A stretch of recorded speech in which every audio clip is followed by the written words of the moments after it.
Kitab 1 Raja-Raja. Pada waktu itu, Abia, anak Yerobeam, jatuh sakit. Lalu Yerobeam berkata kepada istrinya, "Berkemaslah, menyamarlah, supaya jangan diketahui orang bahwa engkau istri Yerobeam, dan pergilah ke Silo. Bukankah di sana tinggal Nabi Ahia? Dialah yang telah mengatakan tentang aku, bahwa aku akan menjadi raja atas bangsa ini. Bawalah 10 roti, kue kismis, dan sebuli-buli air madu, dan pergilah kepadanya. Dia akan memberitahukan kepadamu apa yang akan terjadi dengan anak ini." Istri Yerobeam berbuat demikian.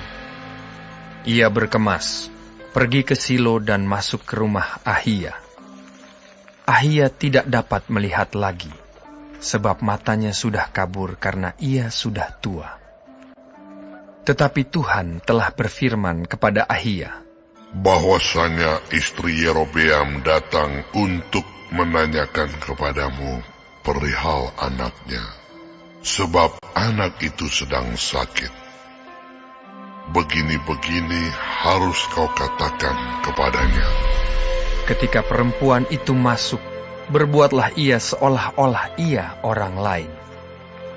Tetapi segera sesudah Ahia mendengar bunyi langkah perempuan itu, sementara melangkah masuk pintu, berkatalah ia, "Masuklah, hai istri Yerobeam. Mengapakah engkau berbuat seolah-olah engkau orang lain? Aku disuruh menyampaikan pesan yang keras kepadamu. Pergilah, katakan kepada Yerobeam, beginilah firman Tuhan Allah Israel.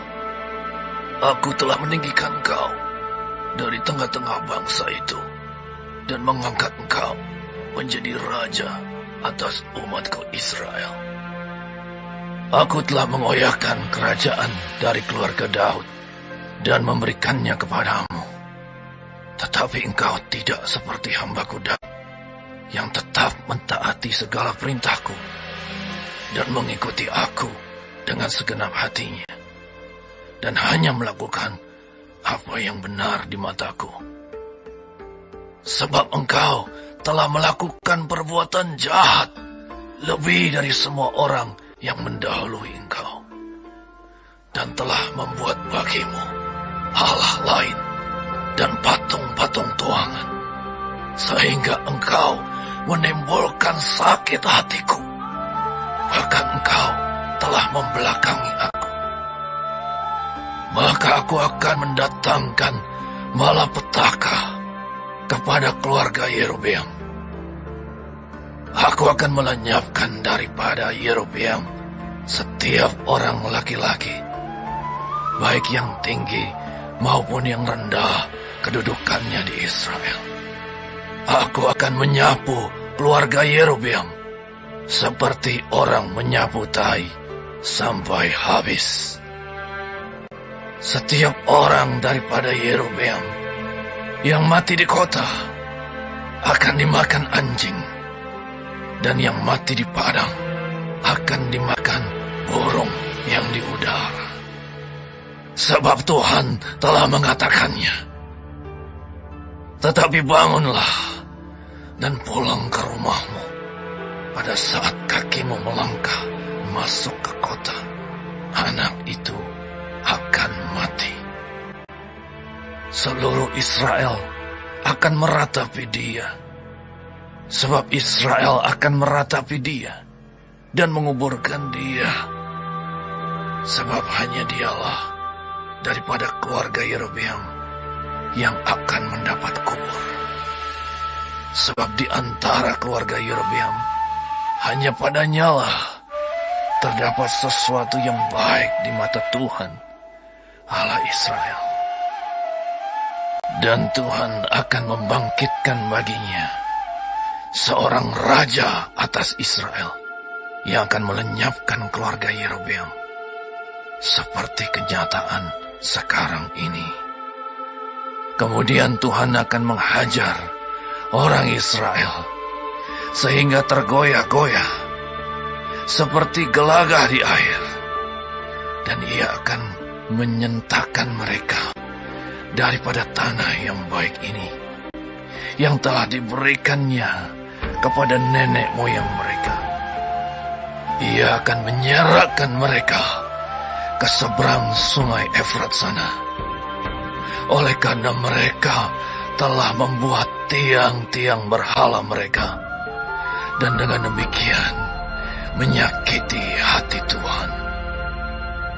Ia akan lepas tangan terhadap orang Israel, oleh karena dosa-dosa yang telah dilakukan Yerobeam, dan yang mengakibatkan orang Israel berdosa pula. Sesudah itu bangkitlah istri Yerobeam dan pergi. Lalu sampailah ia ke Tirza. Pada saat ia masuk melangkahi ambang pintu rumah, matilah anak itu. Mereka menguburkannya, dan seluruh Israel meratapi dia sesuai dengan firman Tuhan yang diucapkannya dengan perantaraan hambanya, Nabi Ahia. Selebihnya dari riwayat Yerobeam, bagaimana ia berperang dan bagaimana ia memerintah, sesungguhnya semuanya itu tertulis dalam kitab sejarah raja-raja Israel. Lamanya Yerobeam memerintah ada 22 tahun. Kemudian ia mendapat perhentian bersama-sama dengan nenek moyangnya. Maka anaknya menjadi raja menggantikan dia. Adapun Rehabeam, anak Salomo, ia memerintah di Yehuda.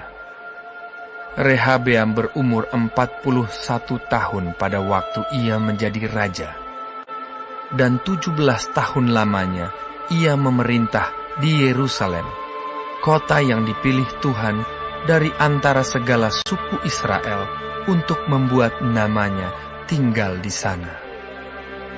Nama ibunya ialah Naamah, seorang perempuan Amon. Tetapi orang Yehuda melakukan apa yang jahat di mata Tuhan, dan mereka menimbulkan cemburunya dengan dosa yang diperbuat mereka, lebih daripada segala yang dilakukan nenek moyang mereka.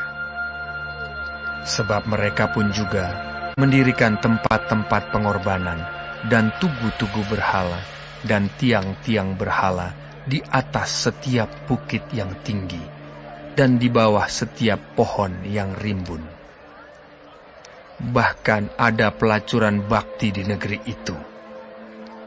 Mereka berlaku sesuai dengan segala perbuatan keji bangsa-bangsa yang telah dihalau Tuhan dari orang Israel. Tetapi pada tahun kelima, zaman Raja Rehabeam, majulah Sisak, Raja Mesir, menyerang Yerusalem. Ia merampas barang-barang perbendaharaan rumah Tuhan dan barang-barang perbendaharaan rumah raja. Semuanya dirampasnya. Ia merampas juga segala perisai emas yang dibuat Salomo. Sebagai gantinya, Raja Rehabeam membuat perisai-perisai tembaga yang dipercayakannya kepada pemimpin-pemimpin bentara yang menjaga pintu istana raja. Setiap kali raja masuk ke rumah Tuhan, bentara-bentara membawa masuk perisai-perisai itu, dan mereka pula yang mengembalikannya ke kamar jaga para bentara. Selebihnya dari riwayat Rehabeam dan segala yang dilakukannya, bukankah semuanya itu tertulis dalam kitab sejarah raja-raja Yehuda? Dan terus-menerus perang ada antara Rehabeam dan Yerobeam. Kemudian Rehabeam mendapat perhentian bersama-sama dengan nenek moyangnya, dan ia dikuburkan di samping nenek moyangnya di kota Daud. Nama ibunya ialah Naamah, seorang perempuan Amon. Maka Abiam, anaknya, menjadi raja, menggantikan dia. Kitab 1 Raja-Raja. Dalam tahun ke-18 zaman Raja Yerobeam bin Nebat, menjadi rajalah Abiam atas Yehuda. 3 tahun lamanya ia memerintah di Yerusalem. Nama ibunya ialah Maakah, anak Abisalom. Abiam hidup dalam segala dosa yang telah dilakukan ayahnya sebelumnya, dan ia tidak dengan sepenuh hati berpaut kepada Tuhan, Allahnya, seperti Daud moyangnya. Tetapi oleh karena Daud, maka Tuhan Allahnya memberikan keturunan kepadanya di Yerusalem, dengan mengangkat anaknya, menggantikan dia, dan dengan membiarkan Yerusalem berdiri. Karena Daud telah melakukan apa yang benar di mata Tuhan, dan tidak menyimpang dari segala yang diperintahkannya kepadanya seumur hidupnya, kecuali dalam perkara Uria, orang Het itu. Dan ada perang antara Rehabeam dan Yerobeam seumur hidupnya. Selebihnya dari riwayat Abiam dan segala yang dilakukannya, bukankah semuanya itu tertulis dalam kitab sejarah raja-raja Yehuda? Dan ada perang antara Abiam dan Yerobeam. Kemudian Abiam mendapat perhentian bersama-sama dengan nenek moyangnya, dan ia dikuburkan di kota Daud. Maka Asa, anaknya, menjadi raja menggantikan dia. Dalam tahun ke-20, zaman Yerobeam, raja Israel, Asa menjadi raja atas Yehuda. 41 tahun lamanya ia memerintah di Yerusalem. Nama neneknya yang perempuan ialah Maakah, anak Abisalom. Asa melakukan apa yang benar di mata Tuhan seperti Daud, bapa leluhurnya. Ia menyingkirkan pelacuran bakti dari negeri itu dan menjauhkan segala berhala yang dibuat oleh nenek moyangnya. Bahkan ia memecat Maakah, neneknya, dari pangkat ibu suri, karena neneknya itu membuat patung Asyera yang keji. Asa merobohkan patung yang keji itu dan membakarnya di lembah Kidron. Sekalipun bukit-bukit pengorbanan tidak dijauhkan, namun Asa berpaut kepada Tuhan dengan segenap hatinya sepanjang umurnya. Ia membawa persembahan-persembahan kudus ayahnya, dan persembahan-persembahan kudusnya sendiri ke rumah Tuhan, yakni emas dan perak, serta barang-barang lain. Dan ada perang antara Asa dan Baesa, raja Israel, sepanjang umur mereka. Baesa, raja Israel, maju berperang melawan Yehuda, dan ia memperkuat Rama dengan maksud mencegah lalu lintas kepada Asa, raja Yehuda. Tetapi Asa mengambil segala emas dan perak yang masih tinggal dalam perbendaharaan rumah Tuhan dan dalam perbendaharaan rumah raja, dan menyerahkannya kepada pegawainya. Kemudian Raja Asa mengutus mereka kepada Ben-Hadad bin Tabrimon bin Hezion, Raja Aram yang diam di Damsyik, dengan membawa pesan. Ada perjanjian antara aku dan engkau, antara ayahku dan ayahmu. Di sini kukirim kepadamu suatu bingkisan, yakni emas dan perak. Marilah, batalkanlah perjanjianmu dengan Baesa, Raja Israel, supaya ia undur daripadaku. Lalu Ben-Hadad mendengarkan permintaan Raja Asa. Ia menyuruh panglima-panglimanya menyerang kota-kota Israel, dan ia mengalahkan Iyon, dan Abel Bet Maakah, dan seluruh Kinerot, serta seluruh tanah Naftali. Segera sesudah Baesa mendengar hal itu, ia berhenti memperkuat Rama, dan ia menetap di Tirza. Tetapi Raja Asa mengerahkan segenap orang Yehuda seorang pun tiada yang terkecuali. Mereka harus mengangkat batu dan kayu yang dipergunakan Baesa untuk memperkuat Rama. Raja Asa mempergunakannya untuk memperkuat Geba Benyamin dan Mizpa. Selebihnya dari seluruh riwayat Asa dan segala kepahlawanannya dan segala yang dilakukannya dan kota-kota yang diperkuatnya, bukankah semuanya itu tertulis dalam kitab sejarah raja-raja Yehuda? Tetapi pada masa tuanya, ia menderita sakit pada kedua kakinya.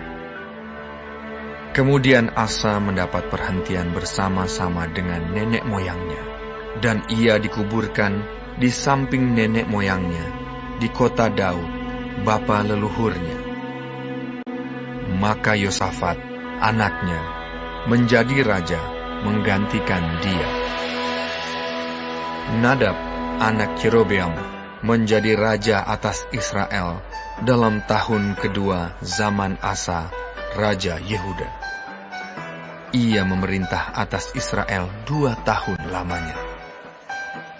Ia melakukan apa yang jahat di mata Tuhan, serta hidup menurut tingkah laku ayahnya dan menurut dosa ayahnya, yang mengakibatkan orang Israel berdosa pula. Dan Baesa bin Ahia dari kaum Isakar mengadakan persepakatan melawan dia. Baesa menewaskan dia di Gibeton yang termasuk wilayah orang Filistin, sedang Nadab dan seluruh Israel mengepung Gibeton itu. Baesa membunuh dia dalam tahun ketiga zaman Asa, raja Yehuda, dan menjadi raja menggantikan dia. Segera sesudah ia menjadi raja, ia membunuh seluruh keluarga Yerobeam. Tidak ada yang bernafas yang ditinggalkannya hidup daripada Yerobeam, sampai dipunahkannya semuanya, sesuai dengan firman Tuhan yang diucapkannya dengan perantaraan hambanya Ahia, orang Silo itu, oleh karena dosa-dosa yang telah dilakukan Yerobeam, yang mengakibatkan orang Israel berdosa pula, oleh sebab sakit hati yang ditimbulkannya pada Tuhan, Allah Israel. Selebihnya dari riwayat Nadab dan segala yang dilakukannya, bukankah semuanya itu tertulis dalam kitab sejarah raja-raja Israel? Dan ada perang antara Asa dan Baesa, raja Israel, sepanjang umur mereka. Dalam tahun ketiga, zaman Asa, raja Yehuda, Baesa bin Ahia menjadi raja atas seluruh Israel di Tirza. Ia memerintah 24 tahun lamanya. Ia melakukan apa yang jahat di mata Tuhan, serta hidup menurut tingkah laku Yerobeam, dan menurut dosanya yang mengakibatkan orang Israel berdosa pula. Kitab 1 Raja-Raja.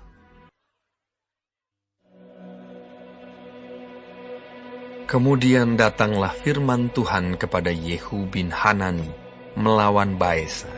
Bunyinya, oleh karena engkau telah kutinggikan dari debu, dan kuangkat menjadi raja atas umatku Israel, tetapi engkau telah hidup seperti Yerobeam, dan telah menyuruh umatku Israel berdosa, sehingga mereka menimbulkan sakit hatiku dengan dosa mereka.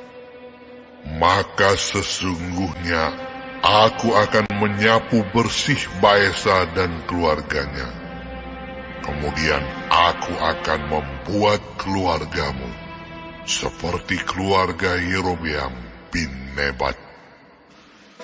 Siapa yang mati daripada Baesa di kota akan dimakan anjing, dan yang mati daripadanya di padang akan dimakan burung yang di udara. Selebihnya dari riwayat Baesa dan apa yang dilakukannya dan kepahlawanannya, Bukankah semuanya itu tertulis dalam kitab sejarah raja-raja Israel? Kemudian Baesa mendapat perhentian bersama-sama dengan nenek moyangnya, dan ia dikuburkan di Tirza. Maka Ela, anaknya, menjadi raja menggantikan dia. Juga dengan perantaraan Nabi Yehu bin Hanani, firman Tuhan telah datang melawan Baesa dan melawan keluarganya. Baik karena segala yang jahat yang telah dilakukannya di mata Tuhan, sehingga ia menimbulkan sakit hati Tuhan dengan perbuatan tangannya. Dan dengan demikian menjadi sama seperti keluarga Yerobeam, maupun oleh karena ia telah membunuh Yerobeam. Dalam tahun ke-26 zaman Asa, Raja Yehuda, Ela, anak Baesa, menjadi raja atas Israel di Tirza. Ia memerintah 2 tahun lamanya. Zimri, pegawainya yang menjadi panglima atas setengah dari pasukan kereta, mengadakan persepakatan melawan dia. Ketika ia minum-minum sampai mabuk di Tirza, di rumah Arza yang menjadi kepala istana di Tirza, datanglah Zimri, lalu membunuh dia dalam tahun ke-27 zaman Asa, Raja Yehuda, dan ia menjadi raja menggantikan dia.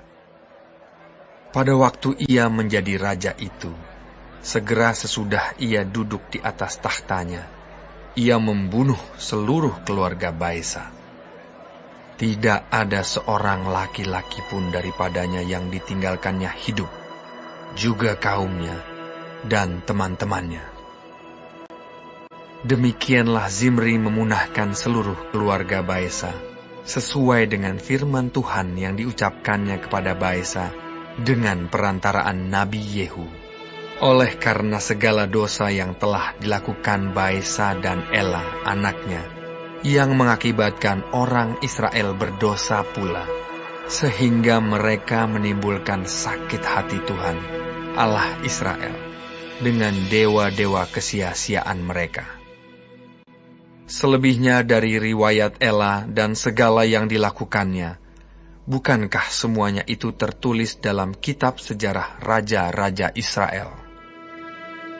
Dalam tahun ke-27, zaman Asa, Raja Yehuda, Zimri menjadi raja.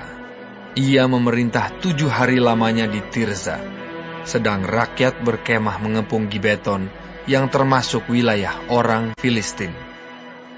Setelah rakyat yang berkemah itu mendengar orang mengatakan, Zimri telah mengadakan persepakatan, dan ia pun telah membunuh raja.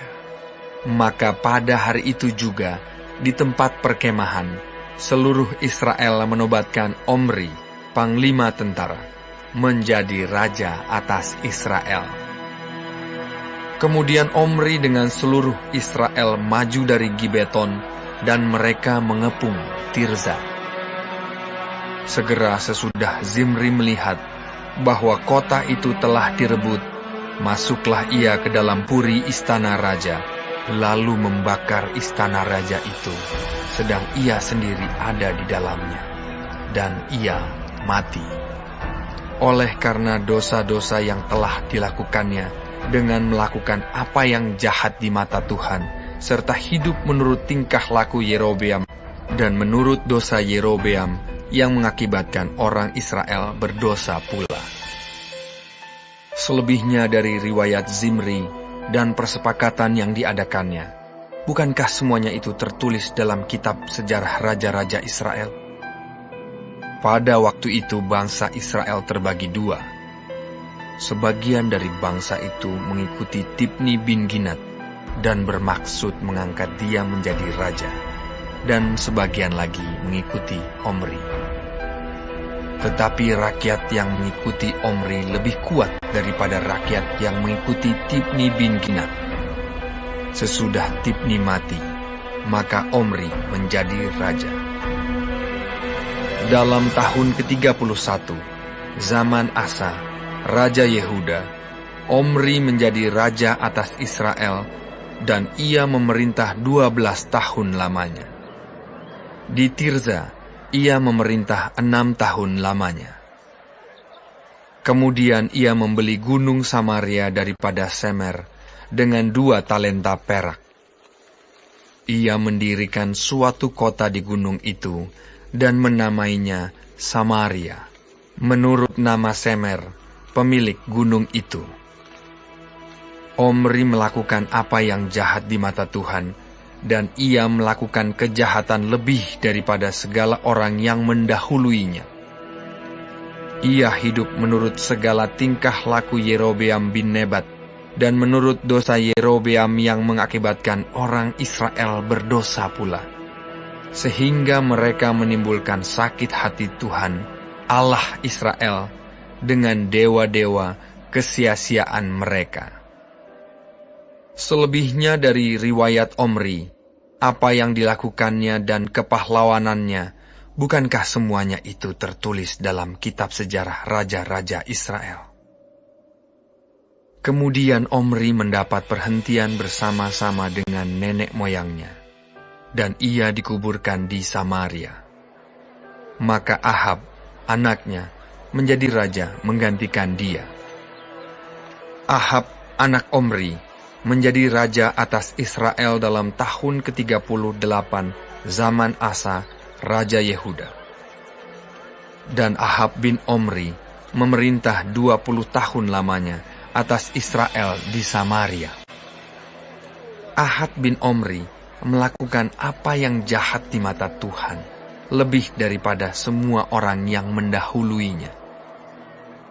Seakan-akan belum cukup ia hidup dalam dosa-dosa Yerobeam bin Nebat, maka ia mengambil pula Izabel, anak Etbaal, raja orang Sidon, menjadi istrinya, sehingga ia pergi beribadah kepada Baal dan sujud menyembah kepadanya.